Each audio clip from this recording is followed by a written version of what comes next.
अस्सलाम वालेकुम, कैसे हैं आप सब? आई होप आप सब ठीक होंगे। अल्हम्दुलिल्लाह हम सब भी खैरियत से हैं। तो जी आज दोपहर में बने हमारे यहाँ मूली के पराठे, और मूली के पराठे जो हैं वो किसको नहीं सर्दियों में पसंद। तो मूली के पराठों के लिए मूलियों को मैंने जो छील के कद्दूकश कर लिया था। मेरी छोटी बेटी भी मेरे साथ लगी हुई थी, तो वो कभी कह रही थी कि मम्मा मैंने करना है, कभी मैंने। तो वो यूँ साथ में मस्ती भी करती रही और हमारा काम भी हो गया। तो यहाँ पे जो है वो मूलियाँ मैंने कद्दूकश कर ली थी। सारी मूलियों को धो के छील के कद्दूकश कर लिया था। यहाँ पे जो है फिर मैंने उसको 1 चम्मच नमक डाल के तो पानी डाल के थोड़ी देर के लिए रख दिया था। इस तरह जो उसमें कड़वाहट होती है वो सारी निकल जाएगी। तो 20 मिनट के बाद जो है वो यहाँ पे मैंने इसको कपड़े में डाल के अच्छे से निचोड़ लिया। देखें कितना ज़्यादा मूलियों का पानी निकला है।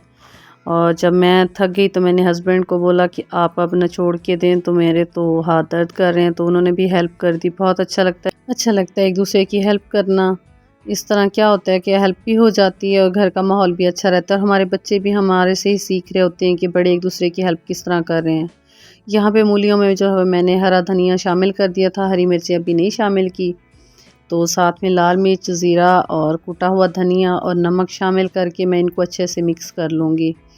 इनको अच्छे से मिक्स करने के बाद जो है वो इसमें मैं 2 चम्मच जो है वो आटा भी शामिल कर दूँगी। इससे मूलियों में जो थोड़ा बहुत पानी रह गया था वो आटा इसको सोख कर लेगा, और जो फिर पराठे जो हमारे टूटते हैं हल्के से वो नहीं टूटेंगे। यहाँ पे मैंने छोटे छोटे पेड़े बना लिए थे, इनको बेल लिया था। तो फिर एक रोटी पे जो है वो मैंने मूलियों का मिक्सचर लगा दिया। अच्छे से मैंने इसको फैला के रख दिया। जो दूसरी रोटी बेली थी वो मैंने इसके ऊपर रख के तो कांटे की मदद से इसके किनारे जो हो मैंने लॉक कर दिए थे। इससे अच्छे से लॉक हो जाते हैं। फिर जो है वो मैंने कांटे से इसको प्रिक किया था सेंटर से, जो इसमें हवा सी भर जाती है पराठों में वो निकल जाएगी। प्रिक करने से जो है वो हवा जो इसकी वो ख़त्म हो जाएगी। तो फिर मैंने इसको बेल लिया जैसे हम नॉर्मली पराठा बेलते हैं, बस अच्छे से बेल लिया। तो यहाँ पे हमारा तवा भी गर्म हो चुका था, तो इसको फिर मैंने तवे पे डाल दिया सिकने के लिए। जब एक साइड से ये अच्छी तरह सिक जाएगा तो फिर हम इसकी दूसरी साइड टर्न कर लेंगे। साथ में मैं दूसरे पराठे भी बेल रही हूँ। तो मूलियों के पराठे ज़रूर बनाइए, और सर्दियों में ही इनका मज़ा आता है। हर चीज़ अपने मौसम पे ही अच्छी लग रही होती है। तो यहाँ पे देखें जी, पराठे की दूसरी साइड टर्न की है मैंने। अब इसमें मैं ऑयल लगा रही हूँ, आप मर्ज़ी घी भी लगा सकते हैं। मैं ज़्यादा ऑयल यूज़ करती हूँ। तो यहाँ पे देखें जी, अब बड़े मज़े से मैं इसको फ्राई कर रही हूँ ऑयल में। जैसे ही पराठों पे कलर आने लग जाए तो इनका बड़ा प्यारा सा खूबसूरत सा कलर निकल आएगा, तो पराठे हमारे बन के तैयार होंगे। आप साथ हरा धनिया और पुदीने की चटनी के साथ सर्व कीजिए। केचप के साथ भी कर सकते हैं, अचार के साथ भी। देखें जी, मज़ेदार आलू का पराठा तैयार है। तो इसी तरह दूसरा पराठा भी मैंने बना लिया था, उसको भी हम फ्राई कर लेंगे। इस तरह हमारे जो हैं वो मूलियों के पराठे तैयार हो जाएंगे। गर्मा गर्म मूलियों के पराठे चटनी के साथ बहुत ही अच्छे लगते हैं। आप सब भी बनाइए। आप सब ज़रूर ट्राई कीजिएगा मेरी रेसिपी के साथ, और मुझे ज़रूर बताइएगा कमेंट बॉक्स में।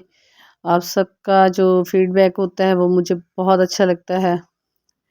तो वैसे तो मूली का सालन बना के भी पराठे बनाए जाते हैं, और कच्ची मूली के पराठे भी बनाए जाते हैं। मैंने आज कच्ची मूलियों वाले पराठे बनाए हैं। आप बताइएगा आप किस तरीके से ज़्यादा पसंद करते हैं। और मेरी वीडियो को लाइक और फॉलो और शेयर ज़रूर कीजिएगा प्लीज़। आप सबका बहुत थैंक यू। तो इसी तरह हम किसी और वीडियो में किसी और रेसिपी के साथ फिर आपसे मिलेंगे इंशाल्लाह। दुआओं में याद रखिएगा।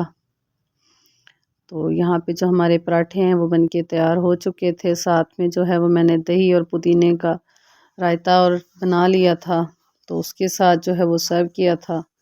अच्छा, जो बाकी मूली का जो बचा था हमारे पास थोड़ा बहुत जो मिक्सचर, उसको फिर मैंने जो है वो मूली की भुजिया बना ली। यहाँ पे जो वो उसमें सब चीज़ें तो ऑलरेडी शामिल थी, मसाले भी मिक्स थे।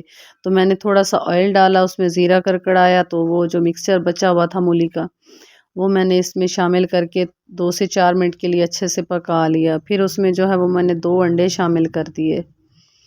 तो मूली की भुजिया भी बहुत अच्छी लगती है। आप भी बताइएगा आप सब कैसे बनाते हैं। यहाँ पे देखें जी, हमारी अंडा और मूली की भुजिया तैयार हो चुकी थी, ज़बरदस्त। और इसके ऊपर जो है मैंने हरा धनिया जो है वो शामिल कर दिया था, और ऊपर थोड़ा सा गरम मसाला